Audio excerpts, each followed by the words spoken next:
Okay, we're gonna get started. Okay, so we're trying to teach a class today. We're gonna talk about how to grow relationships in your business. So Dirk and I have been doing real estate for 13 plus years, and the majority of our business is from repeat business from past clients and referrals from our sphere of influence. We decided a long time ago we didn't want to pay for leads through realtor.com or Zillow or just paid lead sources, because we know a lot of people, and it does take money to invest into your business, and we would rather invest that money into building the relationships with the people that we already know versus trying to reach the very top of the lead tree and market to people that we've never met or talked to before. So yeah, that's what we're talking about. Go Bird.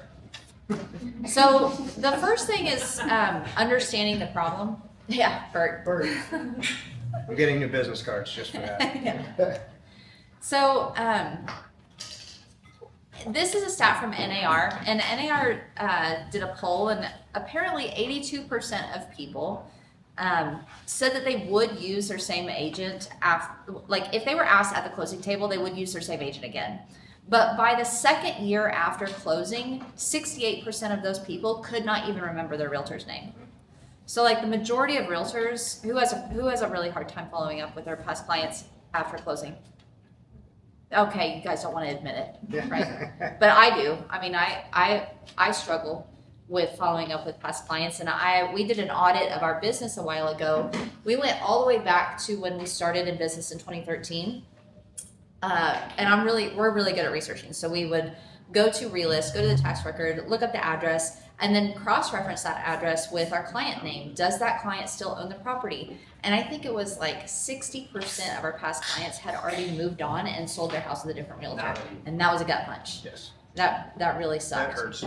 Yeah, so we're like, okay, we are missing out on a lot of resale business here, because the majority of people are gonna move every 3 to 5 years. Not me. I am not moving ever in my life if I can help it. But a lot of people move all the time. So there's just a lot of missed opportunity. And the difference between that 82% and 12% of people who actually use their same realtor the second time around is just missed business that you could be retaining. And so Dirk learned something new in his broker in charge class this week. Yeah. To quote Jeff Long, 60% of stats are made up on the spot. It made me laugh really hard. The ones we use are actually from NAR, so I do want you to pay attention to those. There is a gap of 60% of business. That's either a gut punch or an opportunity for you. Personally, I would like to keep that 60% of business. So that's why we have worked very hard to build out an intentional system and process to stay in front of our clients. I don't want to spend tons of money out of every closing to a paid lead source when I can be taking care of the people that I actually care about, and I know, and I know their children. I know already have rapport. There you exactly. go. They're already warmed up to us. It's easier to put warm repeat business back into your funnel than it is to try and grab leads from cold. So real quick, I wanted to ask one question. Who here is actually tracking where their business comes from? Your lead source. Okay. Couple of A people. good amount. Okay, so you all know where your highest return is. If I spend more money in this gets me more business already. Okay, that's a good thing. Somebody just tell us, like, where is most of your business coming from? Yeah. Robin. Sphere. Sphere. Okay. Past clients. Facebook Marketplace, or just Facebook. Facebook in general. in general. Nice. Okay. Okay. It's organic and marketplace. Good So for these you. Facebook leads are cold. They're people you've never met before, right? No, but they're pretty warm. Yeah. Okay. Well, they're They reach out to us. Yes. yes. Okay. And so when you go through a transaction with them at the closing table, do you have a process of following up with those people after you've already closed the deal? Not like we should. Okay. So that's what we're what here we're for. Yes. Because the one thing I want to go over with this is your paid leads. If you're paying for your leads off the front end, even if it's like an ad lead, if there's no follow up on them, that is a one-time chance to do business. If you start doing the aftercare, you get past clients to come back for second time working with you. They're also sending you referrals. That compounds. The more of those you do, so your past client sends you a referral, then that person sends you more referrals past that. It compounds and builds out. I like this system. I think it's more fun. It fills my cup a lot more than talking to someone that doesn't know me or has no idea who I am. So one of the first things that we do when we do get a new buyer client is and let me just preface everything that I talk about today. We do our best. We are not the world's best at following all of these things, but we try. Yes. And that's all you can do. So when we get a new client, we try to bring them in for a buyer consultation, and we'll try to get them to fill out, or we'll ask them questions and we'll fill out a client intake form.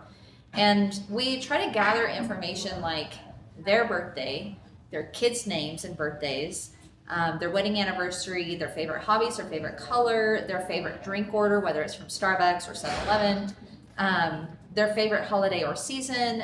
We always try to find them on social media and friend them or follow them. And then we always try to ask how they found us, who referred them, so that we know where we got that lead. And the reason is, like, we want to take these people. It turns, what is it that you said? It turns clients into. It turns contacts into people. Turns It's like contacts full-on into people. relationships. Like the favorite drink seems like a silly thing to ask at a home buyer consult, but when you show up to inspections a month down the line and you have their favorite drink order from Starbucks, their minds are blown. They're like, "How did you know that?" And I'm like, "Because they forgot they told you all that already." That's actually put a lot of currency in my rapport building bank with some of my clients. They're gonna like that. Mhm. So, is anybody familiar with Gary Keller's 33-point touch system? I know Rhonda is. Anybody else? Well, Gary Keller Williams created this system a long time ago, but there's even more to it. And I think you guys are going to be really surprised that a lot of what you're doing is already touching Already in these it. clients. Yeah. So we started kind of going through and making a list of all the ways that we are reaching out to our people. And let me again say, we're not perfect at doing all of these things. These are things that we try to do, but we're trying to get more consistent at doing them. But we've recently started doing a monthly email newsletter. People, that's one thing that every class I've taken lately from a lot of instructors, they're pushing harder at email. People are still opening and reading their email. I think national average right now is like a 20% click-through where people are actually reading their emails. So we're pushing back into this with email newsletters, new listings that are coming out, investor specials that are coming out. That's getting a lot better reach than even social media in a lot of ways. Yeah, surprisingly, I think the email marketing kind of fell off for a while, for a lot of years, but it's actually a lot of, I don't know if you'd call them influencers, Yeah, sure. or leaders in the industry are saying that email marketing is actually a really powerful tool to stay in touch with your clients, and it does have a very, very high return for the small amount of investment that you have to make into it. And I will say on email newsletters, we'll talk about it a little more in depth. Don't do it from your CRM. You do from an external third party like MailChimp, because if people unsubscribe and you're doing it from your CRM, then everything you send to them from that CRM is also unsubscribed from. So Yeah, they do it as a can't. third They party. can't. Who's using Brevity? Who's using a CRM of something else that's not Brevity? Is it Lofty? Follow up boss. Okay. Follow Up Boss? Are you guys using? Okay. Nice. So I would say the majority of the room's using their CRM. That's Okay. Good start. As long as you have a CRM, if you're sending out an email newsletter, don't send it from your CRM. Send it from like Constant Contact or Mail. We use MailChimp, and it's pretty cheap. We also send out bi-weekly market reports for all of our entire database that are homeowners, whether they were our clients or not. We set them up on every 2 weeks, they'll get an email with a market report from Brevity. If you don't have Brevity, I don't know if Follow Up Boss will do that, but there's an external third party called HomeBot. Yeah. Does the I same do kind think of you have thing. to pay for it, but it will also send out market reports. And it's automated. That's one of the things you can look at as you build this plan out. Good sections of it are going to be automated through your software systems. Yeah. video CMAs quarterly. This is something that we started doing a couple years ago through Loom. Yeah. And I'll show you guys an example of that here in a little bit. Those have been very, very powerful for a lot of our people. Whether these clients are going to sell or not, I sent out a couple of video CMAs a few weeks ago, and one gal texted me back and was like, "Oh my God, this is amazing. How do I tell people about this? How do I tell people that you can do this for them?" I was like, just let them know. You can share this with them. Yeah, we asked her to share it in her neighborhood Facebook group, saying, hey, just share the link. It was like a 7-minute video, and I can see on the back end, she has watched it 5 times. Are you using Loom? Yeah. Loom is what we use, yes. Yeah. You can use BombBomb. There's a lot of different companies that do it. We just prefer Loom. What is it? Like, can you show Screen us? sharing. Yeah, she I have an has example. I will show you. Another thing that I started doing recently is so a lot of people send out postcards for birthdays. I think that's great. Something is better than nothing. But a lot of times a postcard will end up in the trash. I like to send something just to let people know that I'm thinking about them. And so I've started so I have all of my clients, I have their birthdays in Brevity. If they don't tell you it, a lot of times it's on Facebook if you Oh yeah, should be enough. I'm good at being snoop. I will snoop and find their information.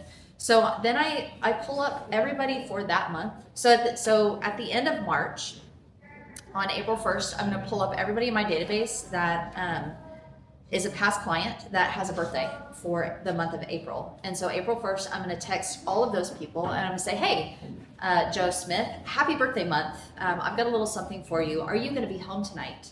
And most people, if it's a Tuesday or whatever, they'll be like, oh yeah, I'll be home. And I'm like, okay, great. Are you going to be home between 5 and 6? Yeah, sure. Okay. And then I go on the Crumble Cookies app and I order them a single or a 2-pack or 3-pack of cookies to be delivered to their house. You can put a little note on there, happy birthday, Joe Smith from Dirk and Emily.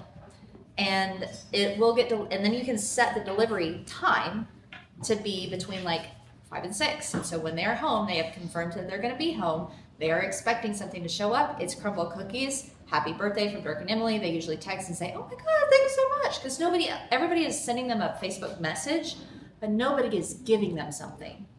Make sure they're home though, because we did that once where they weren't, got left on the porch, and that squirrel had a very tasty crumble cookie, so we had to send a secondary one.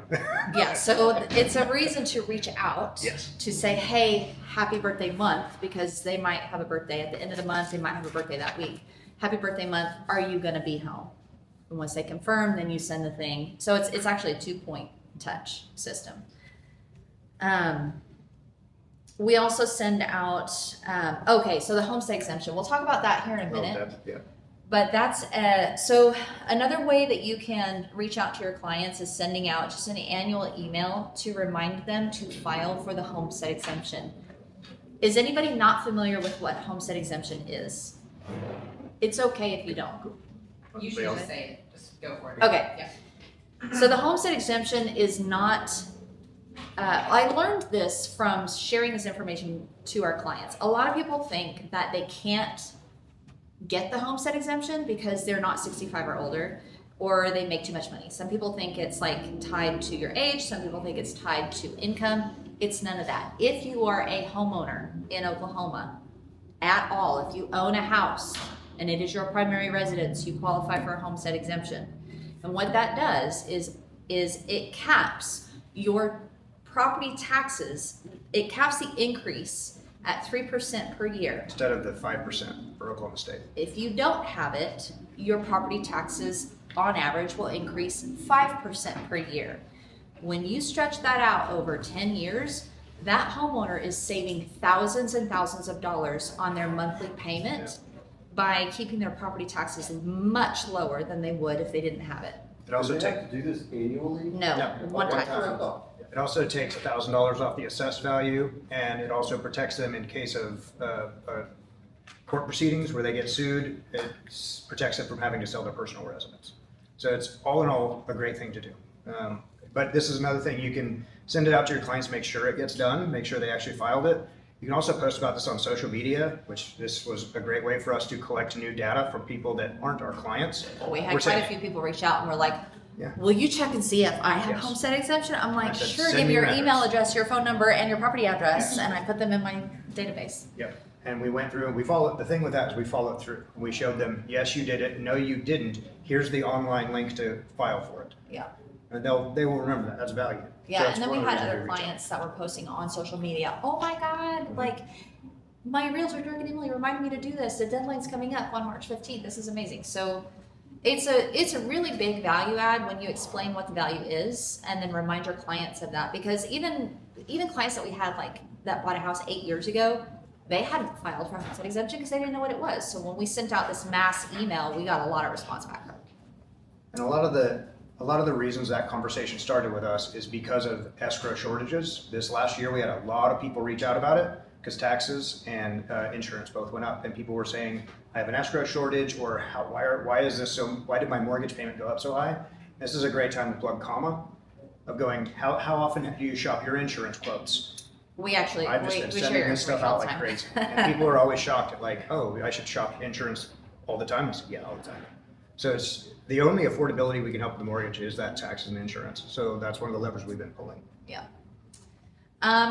Annual client event, we'll talk more about that here in a little bit, but that's an opportunity to have 6 or 7 touch points with your clients to just stay in front of them.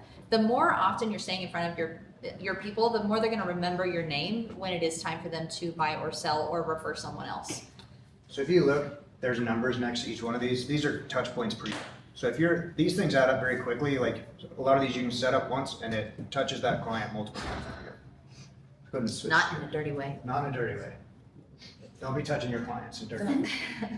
Okay, I'm actually gonna. Oh, Yeah, go and pull that up. So this is something I built out very quickly using Claude. And I typed in the types of touch points I want to use in my plan for my clients. And I pushed it through about 6 or 7 times of cleaning it up. okay. But I'm one of those visual people. I like to see things laid out, and this helps me build the plan around it. So you can see we have it's set up by month, and then Can you guys see that? No, it's not really. Okay. Okay. Well, this is I'm just gonna- kind of a I'm gonna- basis of what we're doing. Okay. So Now we're talking. there Okay. we go. So you can see it's by month, by activity, right? So we have the 2 dots show twice per month we're sending out a Brevity market report. Uh-huh. And then if they bought with us, we're going from closing 369 to the 1 year anniversary. And it's boxed out. Email newsletter, video CMA going quarterly. Then every January, we hit them with an annual equity analysis. And we say, hey, you've been doing these. Give us your mortgage payoff and we'll actually tell you how much actual equity you have in your home. We do that over video, then we get them on the phone too. Okay, scroll down. You can do video texts. The social engagement is kind of a secret sauce. It's not just getting on and posting about what you're doing. It is getting on with your clients and engaging with what they're posting. If you're doing it on their posts, you're commenting, and then you're getting in stories, it puts you directly into their DMs. And it gets your clients used to you messaging them back and forth in their private DMs. It also, that's beautiful because it kicks more of your stuff up in their algorithm and in their feed. And I did a little experiment last week where, on average, if I post a photo or something to my stories, I get on average maybe 150 views on my stories. But I was like, okay, I'm gonna be intentional and I'm gonna go to other people's stories and I'm gonna send them a DM or I'm just gonna comment on stuff. I'm gonna go into my friends list and then go see who are the people that I actually like, know, and trust who might, I think, transact with me at some point. And I went to their pages and I started engaging with them. And I saw an increase in my story views from 150 up to like 450, 500 views within just a matter of days. And so, the struggle is that you got to keep up with that because as soon as I stopped doing that, it goes back down again. But if you are staying engaged with people, then your stuff is going to show up in their feeds. But you do have to keep at it. block out time for it. How do So- you guys keep track of all of this? For the most part, we're building out. I'm very bad about tracking these things. This is We one try. of the things I'm getting better at. That's why I'm building stuff like this, and then building out auto plans within my CRM to do task reminders and automated sides of it. Because I just do this stuff, and at the end of the day, I don't ever write any of it down. I don't put it in Brevity. I just do what I do. That makes it fall through the cracks. So I'm trying to get more intentional. Like we said, we do not bat 1,000. This is just stuff we try to do.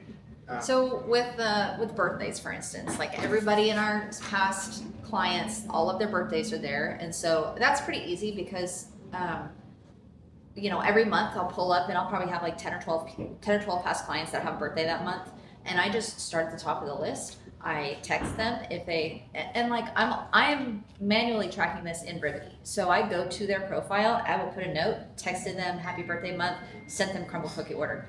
On to the next. Texted them happy birthday, send them a crumble cookie order. So if you track it in Brivity that as a call, where like instead of like hitting the call button, you can track a text message as a call and then left voicemail or talked. It will then show up in your Brivity as like the last time you contacted them was 2 days ago or 2 months ago. Mm-hmm. So then you can start going through your Brivity and see who have I not talked to in the last 4 months. So I probably should talk to them. I'm gonna try to wrap up very quickly, so Okay. we're gonna burn through the rest of this. But I wanted to show you, just kind of build a plan out, and I didn't build that by hand. I typed in and iterated through AI, saying, help me build this out. It helped a lot. Okay.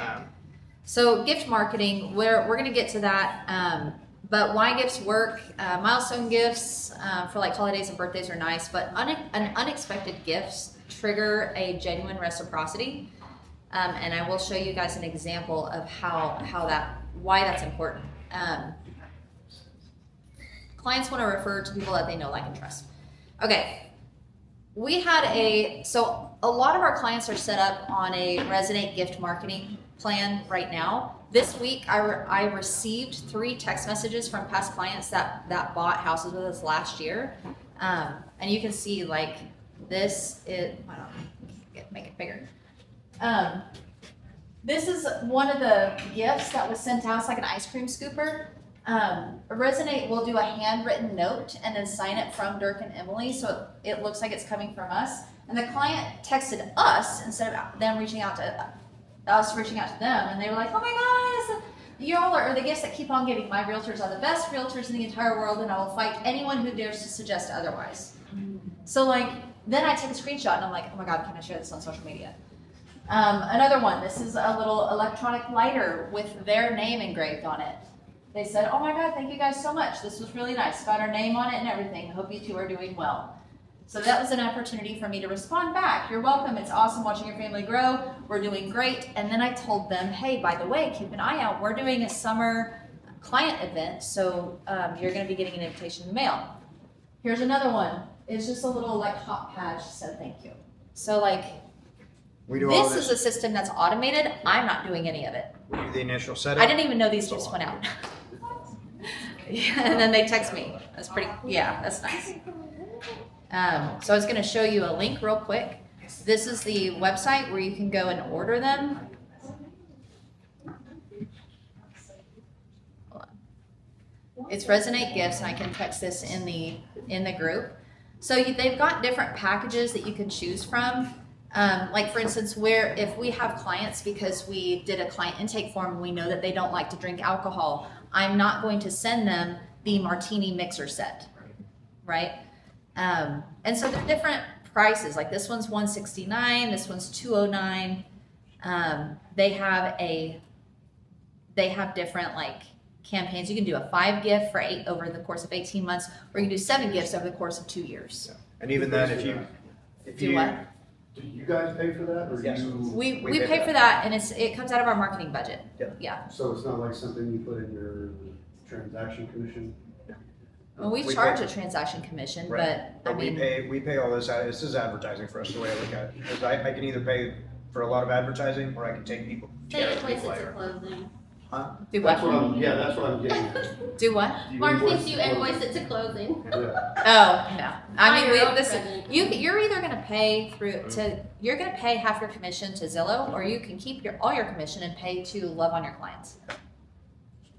And Logan with Resonate, even after that 2-year thing, if you have clients that are just amazing clients and keep referring to you, he'll custom build plans for you, gift plans out with you.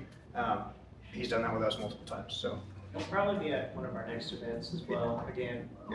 he's He good. had an example down in the hallway for a long time, but We used it. We they've got really good liked it. stuff. All right, we're gonna burn through the rest of this real quick. I think getting to the video The CMA. video CMA is So probably client the events, best. I wanted to touch on this. So client events are a good way. We always think of like just bring your clients, and it's just FaceTime with us.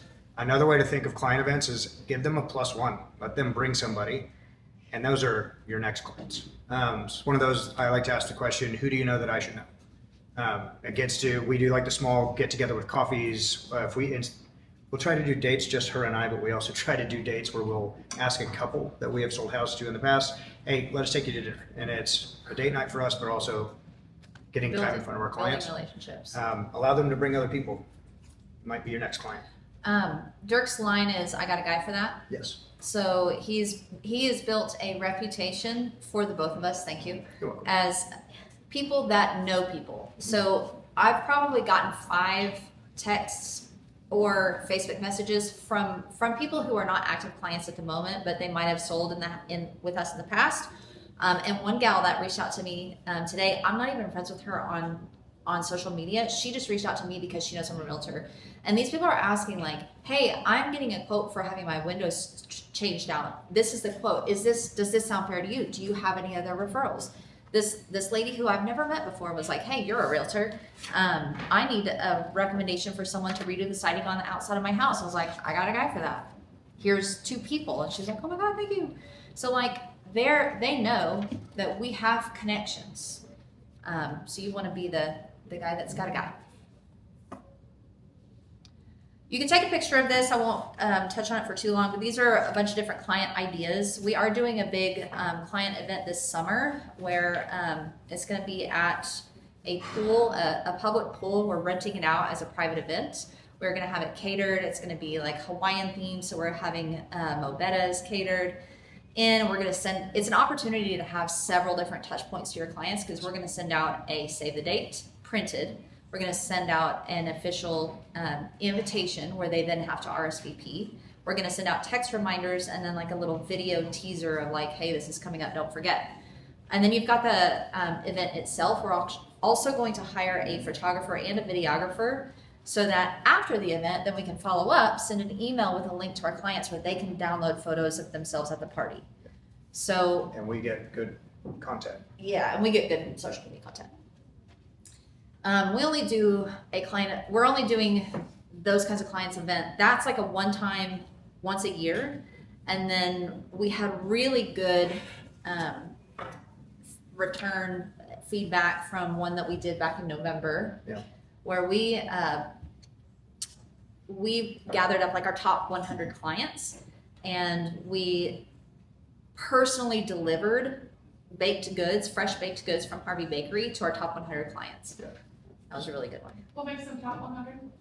I chose them. Oh. They send, if they've People done- that I like. if they've done a lot of repeat business with us, Yeah. they've sent good referrals to us, stuff like that. And that's one of the things we passed out. Like, I'm trying to hurry through to respect y'all's time. We passed out the top 25 list. And I really want you guys to think about that. Figure out who your top 25 clients are and start viewing them as partners in your business, not just past clients. Those are the people that you treat extra special. They will become the partners that refer more and more people to you. I know So- Rhonda probably had to leave, but you can maybe take a video and tell her about it. Yeah, for sure. This is an example of the Loom CMA video that I send out. On. So try to look in that range. And I'm also bracketing the year built from 1990 to 2015. I'd say 2015 is probably on the high side since yours was built in 2003. So we're looking back. We're not going to go any further than 365 days back from today. And if there's enough data within a shorter window of time, then we're going to do that. So I like to start by 6 months ago to see, how the market's doing in the last 6 months. We're also going to look at expired, withdrawn, released, and off market because that gives us a good indicator of what homes have been sitting on. And a lot, like I said, a lot of these are not going to be in your neighborhood, but one that's pending with 2184 square feet that originally listed for $334,900 went pending at $334,900. We don't know what it's sold for yet. Hopefully we'll know soon, and that was 32 days on the market.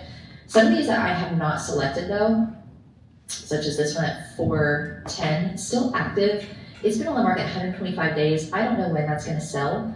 And it was built in 2015. So I'm not sure that it's not really an accurate comp since it's just So Price on the high side. I kind of walk them through. So we've got this one that sold at 310, but it was on the market for 73 days. Let's go take a look at it. It was built in 95, it's a little bit older than yours. You just screen share Screen your share. face while you're. Wait, wait, wait. Yeah, so Yeah. Loom puts that, like, it's That's a good. That's video good. of you through your webcam into the corner of it, so they see your Here's one at face. 293. And then you're pretty much walking Saying them through comps. neighborhood, it was on the market for 5 days. Obviously, we can see if we price it a little bit below that number, we're gonna sell it faster in 5 days versus 73 days.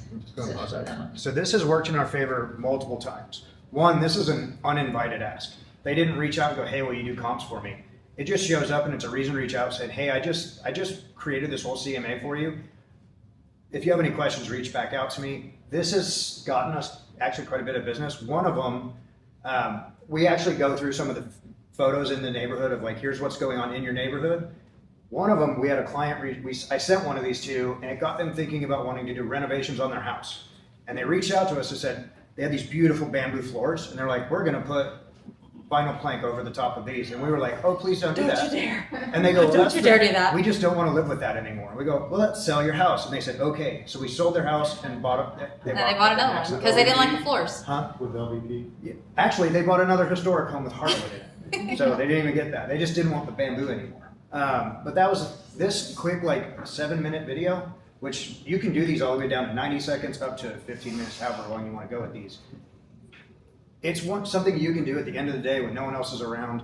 Send it out. It's uninvited, and we have gotten quite a bit of feedback on this. I'll even I try to keep it under 10 minutes, right? Because people have a shorter attention span. But when you are talking to them directly about their house and what is comparing, they are going to watch every minute of it. And let me tell you, if you're on Loom, you can see how many times people watch these, and they will go back and rewatch them over and over and over again. And so I'll even go through photos and be like, I did one for a gal that had bought with us like 10 years ago. And I don't know what her house looks like now. And I said that, I was like, I don't know the condition of your house now, but here we're going to go through some photos of other houses that are selling for $350. If you want to get your $350 for your house, this is probably what it's going to need to look like. If you think your house is as nice, good, or worse than this, then we can adjust the price accordingly. And when you start to look at the numbers and you show, okay, well, this one sold for $410, but it was on the market for 365 days. This one sold in 5 days, but it was on the market for $295,000. They're like, oh, we know this stuff, but the client doesn't know it. Yeah. And when you explain it to them, it solidifies in their mind that Dirk and Emily are the best. You could even do this with new buyer clients that you have of just going, hey, you were really interested in this neighborhood. Here's a video walkthrough of kind of what's going on in that market. And this ties into the annual equity analysis. Like I said, you can reach out for their payoff, or you can try to figure it out based on like their financing that they had, or if they've refinanced. Just kind of base the idea like Chicago Title app, you can work out what the cost is on that. Yeah, so if you use the Chicago Title app, so I've done this in my videos, and I'll just, as if I'm going to a listing presentation, I'll pull up the Chicago Title app while I'm videoing my screen, and I will pull up their address, and Chicago Title will tell you, like, we have a record of them having a mortgage from 2015. The estimated interest rate in 2015 was 3.25. Just put in the estimated percentage and it'll tell you what it thinks their payoff is. It might not be accurate, but it's close enough. So I'll just run numbers and be like, hey, shit, you got like $75,000 worth of equity. That's pretty good. Like if your payoff is different, let me know and I'll run you some more accurate numbers. Yeah. But man, people like to know how much equity they have. This is just a quick example of one of the email newsletters we send out. It just kind of shows, you could talk about something like a new restaurant you've gone to, a listing that's really good, retie it back into your blog article, post one of your YouTube videos. There's a lot of reasons to send this out with different information that ties them back into your ecosystem.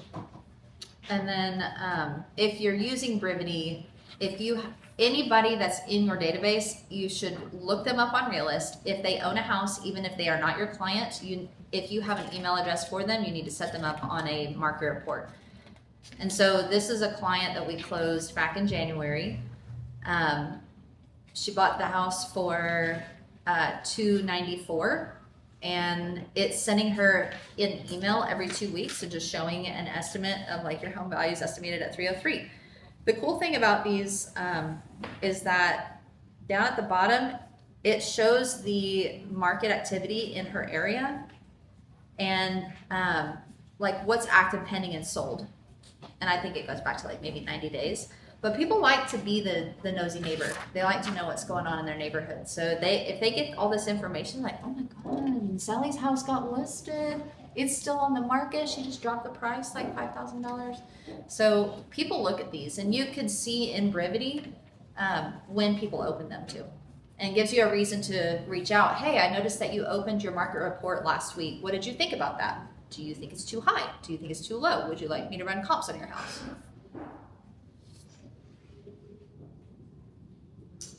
And then 8,000 social media interactions. Yes, that's how many times you should interact with them on social media. These are kind of what we talked about earlier. You can do the homestead exemption anywhere from February. The deadline is in March. If you had closings last year, another reason to reach out is the settlement statements from their year prior. It's a reason to reach out and provide value. So here's a settlement statement. You can turn this into your CPA or bookkeeper. And then maintenance list, you can go granular on that, where you send one out every month. You can do it spring and fall. I mean, it's just another idea of ways to reach out to your clients. Getting their home ready for, if they want to list it, be TRR ready. And we'll wrap here. You don't have to do any of this perfectly. You just have to be consistent in doing something. So consistency beats perfection every single time. Just try to be somewhat consistent, and you are already going to be head and shoulders above every other realtor that's out there, because the average realtor does nothing after closing. So if you do something, you're going to be better than most everyone else. And it's that if you're not doing it, you're constantly starting over with new clients, new leads that don't really know you, and you're trying to earn their trust. I like doing it this way. These people already know, trust me, and when we get to inspection periods or TRR, they trust what we're talking about because we've already shown our value. So we're going to end with one last thing. So I like landing the plane. So implementation. We can go through all the classes in the world, but if we don't take something from it and do something with it, it's kind of a waste of time. So the top 25 list, flip it to the back, and I want you to write down 5 clients that you haven't spoken to in 2 to 3 months or more. So 90 days or more. And write down those top 5 clients.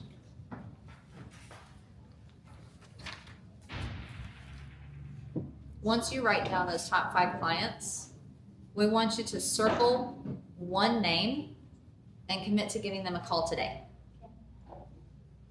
Then, next to 2 others, write the word text. You're just going to text them this week. It can be business related, or it can say, just checking in on you. Sometimes the calls and texts don't have to be about real estate or about business. Sometimes they can be just personal. Say, hey, I saw your daughter is graduating in May. Is she going to college? That's a good touch point. Then the other 2 that are still left, commit to sending a video CMA to these people. You can do this on your phone. You can do it through Loom, BombBomb, whatever. But commit to sending them a video CMA. And then add all to your CRM with the task, reconnect before you leave the building today. And that's 5 people that you've committed to within this week reconnecting with. And it's a good start. They don't have to be your past clients. It can just be people Sphere, anything. Your sphere of influence. Mm-hmm. That's what we got. That's We it. tried to do a real quick condensed version of it. We're so- short on time. If you guys have any questions about anything we went over, come ask us about it. Awesome. Thank you guys.